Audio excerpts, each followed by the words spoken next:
Hi friends, namaste. Welcome back to Yoshni's kitchens. ఈరోజు మన వీడియోలో క్యారెట్ బీట్రూట్ హల్వాని ఎలా చేయాలో చూపించబోతున్నాను.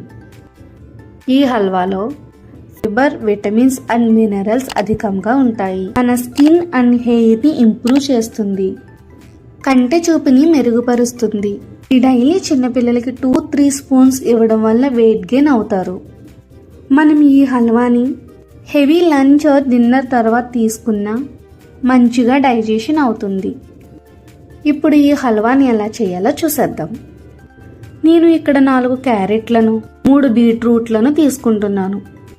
ఇవన్నీ కూడా నేను పైనున్న తొక్కలను తీసేసి క్లీన్ చేసుకున్నాను. ఇవన్నీ కూడా క్యారెట్ తురుముకునే స్టాండ్తో పెద్ద హోల్స్ ఉన్న సైడ్ తురుముకోవాలి. క్యారెట్ని ఈ విధంగా,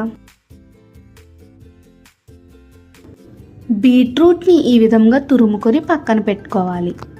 ఇప్పుడు స్టవ్ మీద పెనం పెట్టి 3 స్పూనుల నెయ్యిని వేయాలి. నెయ్యి మరిగాక 2 స్పూన్లు జీడిపప్పును, 2 స్పూన్లు బాదం పప్పును, 2 స్పూన్లు పిస్తా పప్పును వేసి ఇవన్నీ కూడా దోరగా వేగనివ్వాలి. ఇలా వేగాక ఒక బౌల్లోకి తీసుకొని పక్కన పెట్టుకోవాలి. ఇప్పుడు ఇదే పెనంలో ఫస్ట్ క్యారెట్ని వేసుకొని ఇది కొంచెం పచ్చివాసన పోయేంత వరకు వేగనివ్వాలి.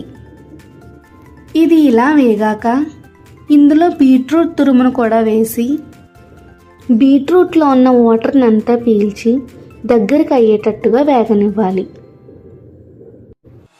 ఇందులో 1 కప్ పంచదారని వేసి పంచదార అంతా కరిగేంత వరకు వేగనివ్వాలి. స్వీట్ ఎక్కువగా తినేవారైతే ఎక్స్ట్రా 1/2 కప్ షుగర్ని యాడ్ చేసుకోవచ్చు. నేను చూపించే మెజర్మెంట్ అయితే ఎక్కువ తక్కువ కాకుండా సమానంగా సరిపోతుంది స్వీట్. ఇందులో 1 గ్లాస్ పాలని వేసి ఇదంతా ఒకసారి కలిసేటట్టు కలిపి మధ్య మధ్యలో నెయ్యిని వేసి కలుపుకోవాలి. ఇలా 1/2 కప్పు నెయ్యి అనేది పడుతుంది. నెయ్యి ఎక్కువ వేసుకుంటే ఈ హల్వాకి మంచి టేస్ట్ అనేది వస్తుంది. మూత పెట్టి నిమిషాల పాటు ఉడకనివ్వాలి. 15 నిమిషాల తర్వాత చూస్తే ఇలా దగ్గరకు అవుతుంది. ఇప్పుడు ఇందులో దోరగా వేయించుకున్న డ్రై ఫ్రూట్స్ని వేసుకొని మొత్తం ఒకసారి కలుపుకోవాలి. ఇందులో స్మెల్ కోసం యాలకుల పొడిని వేసి ఒకసారి కలిపి స్టవ్ ఆఫ్ చేసుకొని సర్వ్ చేసుకోవడమే. ఈ హల్వాని వేడివేడిగా ఉన్నప్పుడైనా తినచ్చు, లేదా ఫ్రిడ్జ్లో స్టోర్ చేసుకొని కూల్ అయ్యాక తిన్న నోట్లోకి అలా జారిపోతుంది. ఫ్రిడ్జ్లో స్టోర్ చేసుకుంటే ఒక 10 డేస్ పాటు నిల్వ ఉంటుంది. అంతేనండి, ఎంతో టేస్టీ అయిన క్యారెట్ బీట్రూట్ హల్వా రెడీ.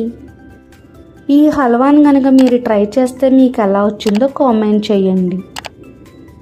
మీ ఫ్రెండ్స్కి, మీ రిలేటివ్స్కి షేర్ చేయండి. మరిన్ని రెసిపీస్ కోసం నా ఛానల్ని సబ్స్క్రైబ్ చేసుకోండి. Thank you for watching. Bye bye.